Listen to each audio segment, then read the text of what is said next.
This is FDH Managing Partner Rick Morris. Welcome to the 3-Minute History of the FDH Lounge. Well, I tell you, you're a very discerning fellow. Not negativity, not pessimism, but healthy skepticism. That's what I think Fox Business does. We really tried to write and record timeless music.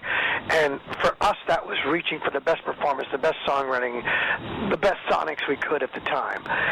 None of us realized that we would be so fortunate to still see that happening where you can turn the radio on today. The idea that this person that's running against me is the biggest son of a bitch who ever lived. That's the message every time you hear a politician talking about his opponent now, because that's what you're supposed to do.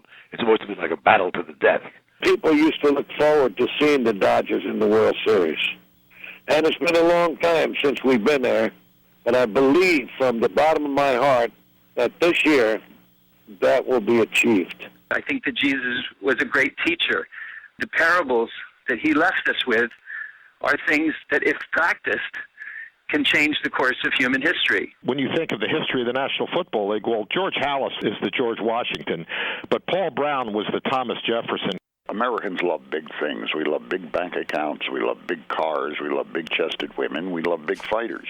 For us to be in a position now as part of this deal that in a few years, when one shining moment is played, that'll be on Turner. Now that's cool. The match I had with Andy Kaufman really put me on the map, not just nationally, but worldwide, and that was something that you just didn't get done back then. You didn't get national publicity in the early 80s if you were a wrestler. But suddenly here was a guy from Memphis, Tennessee, on the David Letterman show, on Saturday Night Live. If you've truly hurt someone, then you've done your job. There is a lot of good that's being done out there. I see the Iraqi people coming up and giving Americans and Iraqis intelligence, seeing them develop an intelligence network. I see them fighting for their own freedom and for the security of their nation, and those are very positive things.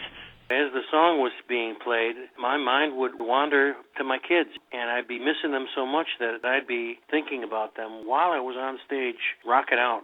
I think it was guilt and the inability to do anything about it that fed my addictions. It doesn't matter what year you compete. If you don't execute that race perfectly, you're not going to win. And that's what makes the Indianapolis 500 so rewarding to everybody involved. It's like a kid in a candy store, I think.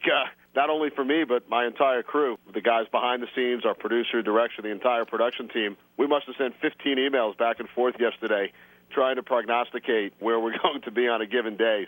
120 minutes, I'm proud to be a part of the history of that franchise, and it's a weird word to say franchise, but I mean, for me, it was all about the music, and the show was about exposing new artists and up-and-coming artists and artists on the edge. I closed the roast, which is the toughest place to be.